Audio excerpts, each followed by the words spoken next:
জঙ্গি কার্যকলাপের ঘটনার সামনে আসতেই সাধারণ মানুষ ও প্রশাসনকে সচেতন থাকার পরামর্শ দিলেন পঞ্চায়েত মন্ত্রী দিলীপ ঘোষ। তার আশঙ্কা, এই দেশে জঙ্গিদের শেষ ঘাঁটি পশ্চিমবঙ্গ থেকে তারা নির্মূল হওয়ার আগে শেষ কামড় দেবে। বেশ কিছুদিন আগেই বর্ধমান থেকে গ্রেফতার হয় হামিম মণ্ডল।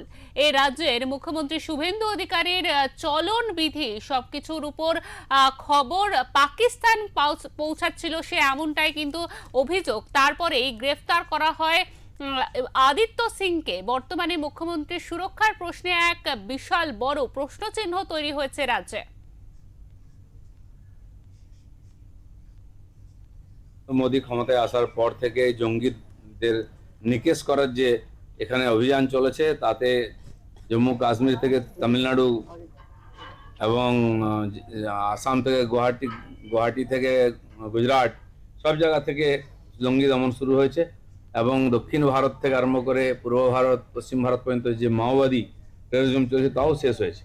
শেষ ঘাঁটি ছিল পশ্চিমবঙ্গ, যেখানে যারা ক্ষমতায় ছিল জঙ্গিদের লালন পালন করেছে।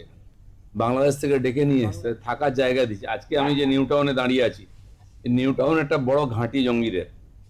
সাপুরজি থেকে বহুবার টেররিস্ট বা গ্যাংস্টার, মিজোরাম থেকে পাঞ্জাব, সব জায়গার অ্যান্টি ন্যাশনাল অ্যান্টি সোশ্যালরা এখানে ধরা পড়েছে। আর এদেরকে কোনোদিন এদের মূল উপরে ফেলার চেষ্টা হয়নি। তো তাদের শেষ ঘাঁটি যখন ধ্বংস করা হচ্ছে, ওরা কিছু না কিছু রিভেঞ্জ করবেই। সেজন্য সরকারকে সাবধান থাকতে হবে, কেন্দ্রীয় এবং রাজ্যের সমস্ত গোয়েন্দা এজেন্সিকে সক্রিয় রাখতে হবে, নজর রাখতে হবে। খালি নেতা নয়, সাধারণ মানুষের জীবনও খুব মূল্যবান। একটাও যেন জীবনহানি না হয় জঙ্গিদের হাতে, এবার সতর্ক থাকতে হবে। সাধারণ মানুষকে একটুখানি সতর্ক থাকতে হবে। শেষ কামড় দেওয়ার চেষ্টা করছে ওরা পশ্চিমবাংলায়, কারণ রাজনীতিক আর ছাতার তলাতেই এরা বেড়েছে।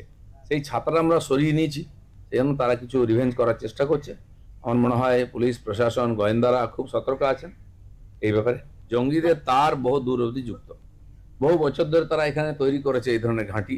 আপনারা জানেন, খাগড়াগড় বলুন বা একাধিকবার বোম বিস্ফোরণ নাম করে আমাদের পিংলাতে, মেদিনীপুরের নৈহাটিতে, এরকম মালদা থেকে, বীরভূম থেকে আরম্ভ করে বারুইপুরের বোমা কারখানা, নর্থ বেঙ্গল মালদা পর্যন্ত বহুবার এরকম দুর্ঘটনা ঘটেছে, বহু জীবনহানি হয়েছে। বিস্ফোরক টোটো করে নিয়ে যাচ্ছিল, মালদাতে ফেটেছে। এই ঘটনা আমরা জানি। আর এটা আজ না, 10-12 বছর ধরে চলছে লাগাতার। তো সেই জন্য তার আগেও আমরা সিপিএম আমল দেখেছি, যারা পাঞ্জাবের টেররিস্ট, তারা এসে অকালি এই টেররিস্টরা এখানে পুলিশের সঙ্গে আর এনকাউন্টারে মারা গেছে।